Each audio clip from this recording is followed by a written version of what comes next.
Yo tout le monde, ici l'aventurier des backrooms, réaction, la vie d'un géant de CanPixel. Voyons voir c'était quoi la vie de ce géant qu'on a pu voir dans la dernière vidéo réaction de CanPixel.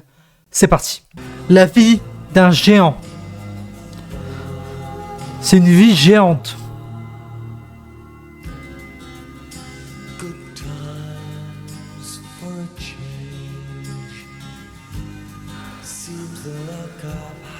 Donc le masque qu'on avait vu dans la première vidéo, c'était bien le masque de ce géant. Donc du coup, ce monsieur en noir et blanc a créé le géant avant de devenir noir et blanc, c'est-à-dire oublié. Donc du coup, là, on le crée. Là, il est créé.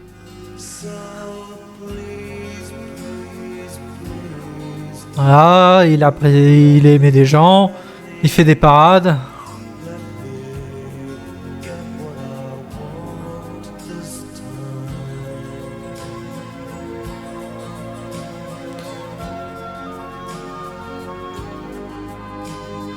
Ah, avec les autres géants.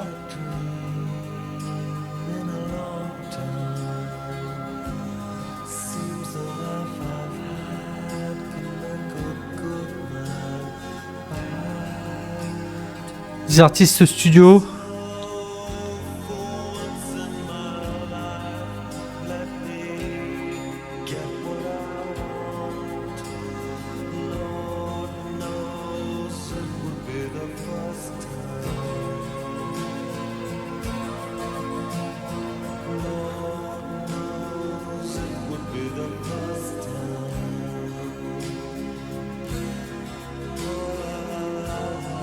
Voilà, et en fait, comme ça a été abandonné, c'est devenu une sorte d'endroit liminal space, une sorte d'endroit un peu corrompu, un peu liminal space. Et ce géant adoré de tous est devenu une entité pour représenter l'esprit des lieux. Un peu comme une sorte d'histoire de mémoire des lieux, si vous voyez ce que je raconte.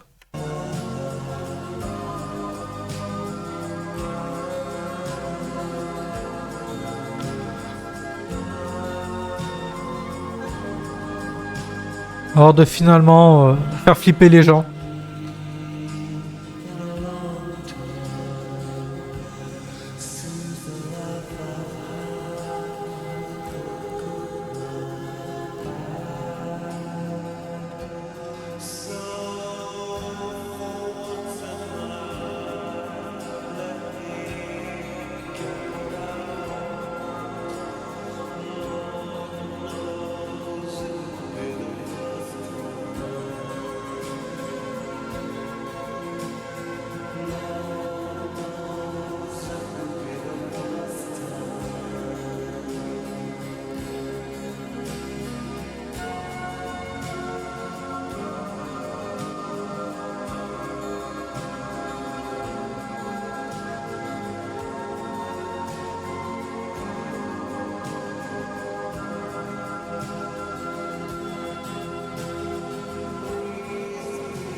Et c'était donc lui le créateur.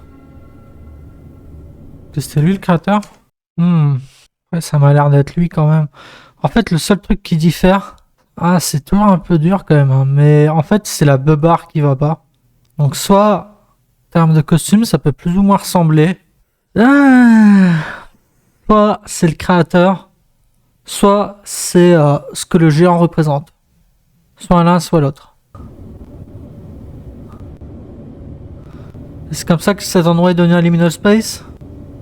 C'est quoi cette image? Après de ça, c'est pas très clair. On sait que cet endroit a été un supermarché. On sait que ce supermarché organisait des parades. Que ce géant qu'on a vu faisait partie de ces parades. Mais que quand le lieu a été détruit, il y a une sorte de mémoire des lieux, une sorte de mémoire résiduelle qui a créé un liminal space de cet endroit. Avec le géant comme entité. Et quand tu rentres dans ce liminal space, le temps passe jusqu'à sa destruction. Est-ce que je suis trop loin? Est-ce que je suis proche de la réalité?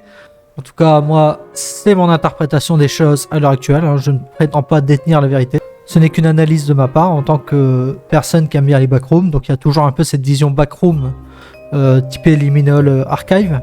Notamment avec ces idées de seuil. Des endroits liminaux entre la réalité et le monde liminal. En tout cas, dites-moi ce que vous en pensez de tout ça. De l'aventurier. Bye.